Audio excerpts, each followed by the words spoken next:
The Aeta are not just one single group of people. Rather, the term Aeta refers to a number of indigenous communities living across the Luzon island of the Philippines.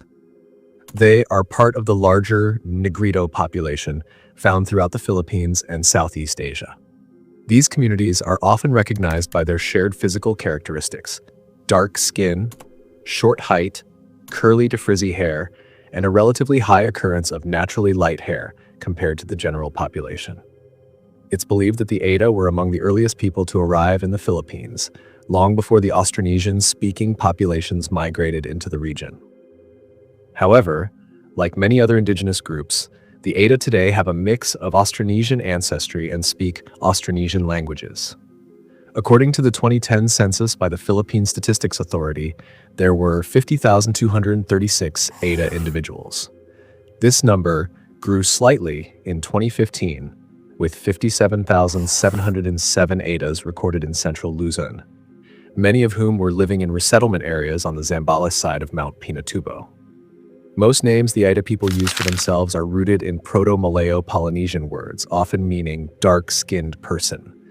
It's possible that these terms were originally Negrito words for person in northern Luzon and were later absorbed into the Austronesian languages that arrived with migrants from Taiwan.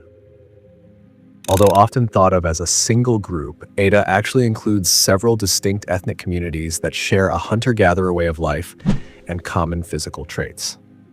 They are commonly divided into three large groups: the Aeta of central Luzon, the Agta of southeastern Luzon, and the Dumagat or Dumaget of eastern Luzon.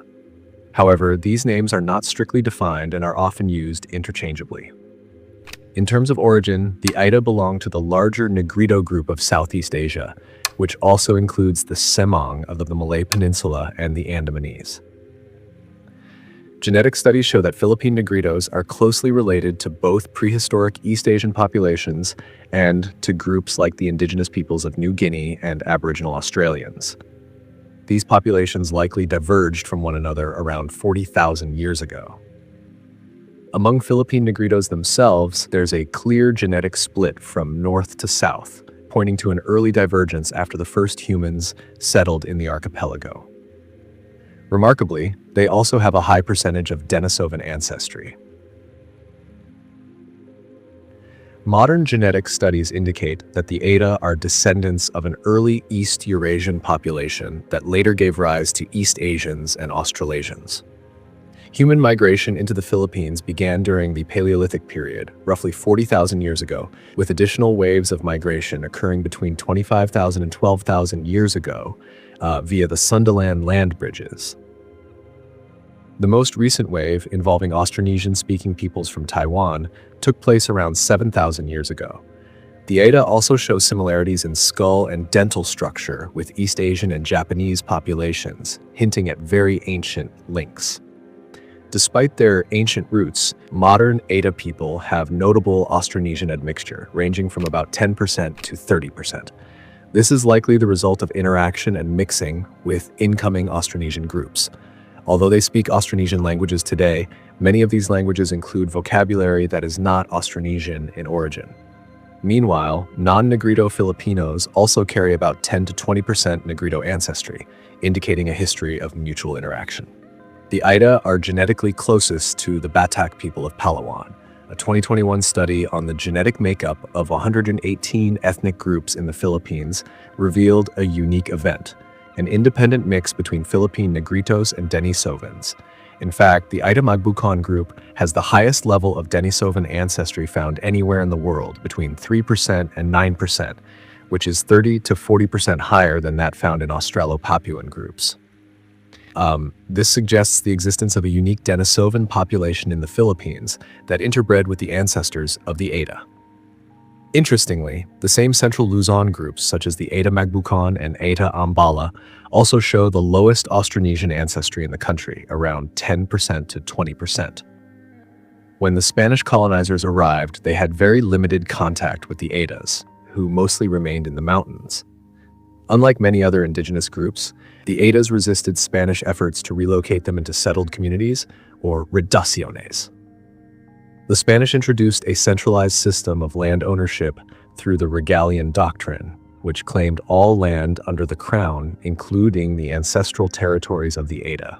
As a result, the Aeta retreated deeper into the forests and mountains, especially in the Zambales region, where they continued their nomadic lifestyle.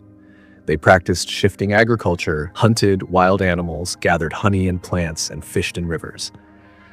Historical accounts, such as those by Miguel Lopez de Legazpi, mention that Negritos had iron tools and weapons and were highly skilled with bows and arrows. Their quick and accurate use of these weapons made them fearsome, though their small numbers and lack of centralized organization made them vulnerable. They were often taken as slaves by other ethnic groups like the Zambales, who would sell them in markets in Borneo and China. Unlike other Filipinos under the serf-like Alipan system, the Aetas rarely had any chance of manumission. The Aeta people are found in several regions such as Zambales, Tarlac, Pampanga, Panay, Bataan, and Nueva Ecija. However, many were forced to relocate after the 1991 eruption of Mount Pinatubo. Some have since obtained formal recognition of their ancestral lands through government land titles. For instance, in 2009, 454 Aeta families in Florida Blanca, Pampanga, received a Certificate of Ancestral Domain Title, CADT, covering about 7,440 hectares. More titles followed in other areas, including Botolan in 2010 and parts of Pampanga and Zambales in 2022. Yet not all efforts have been successful. In Tarlac, applications for ancestral land titles covering 18,000 hectares remain unresolved despite multiple attempts. The Aeta traditionally live as nomads, building temporary shelters from sticks and banana leaves. Some have settled into more permanent villages where they live in bamboo and kogan grass houses. Deforestation, mining, illegal logging, and modern farming practices have threatened their way of life, leading to a significant decline in their population. With minimal government protection, many Aetas continue to move from place to place due to the growing pressures on their culture. As hunter-gatherers, the Aeta rely on deep knowledge of the forests, weather patterns, and animal behavior to survive.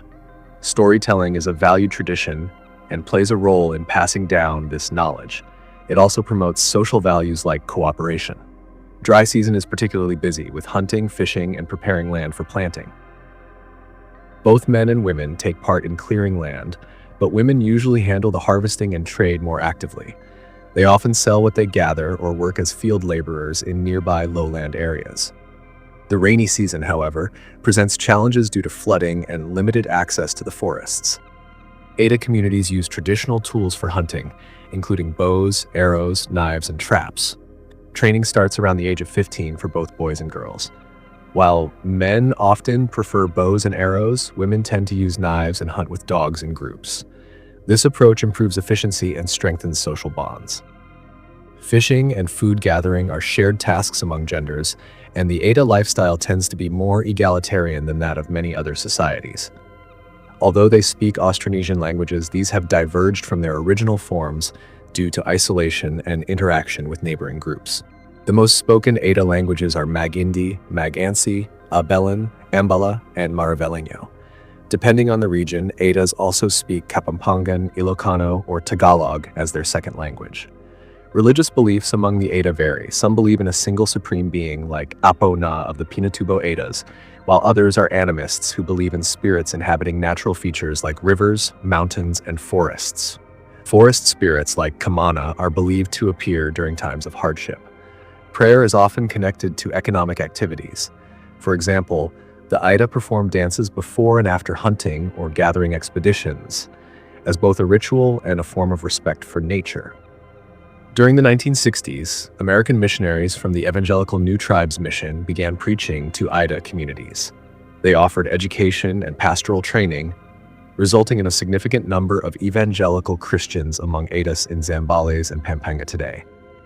Jehovah's Witnesses also have followers among the Aeta.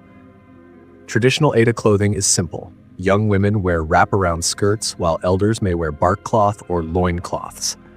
Today, many Aetas wear modern clothing like t-shirts and rubber sandals after contact with lowland communities. They are skilled in weaving, making mats and winnows, and crafting raincoats from palm leaves. A study once found that 85% of Aeta women participate in hunting, often outperforming men in success rate, especially when hunting in mixed-gender groups. Aeta communities traditionally lack formal political structures. Leadership is informal, and decisions are made collectively, often guided by a group of elders known as pisen. These elders can advise but have no real power to enforce their decisions. Deliberation, rather than punishment, is their method for resolving conflicts. Although elders may include women as observers or occasional speakers, they are largely excluded from decision-making, in part because of the community's strong gender roles. Despite pressure to adopt systems similar to those in the lowlands, many Aeta communities resist structured governance. In some cases, they have adopted roles like kapitan, council, and police, but they continue to prefer informal leadership, where understanding rather than authority guides their social order.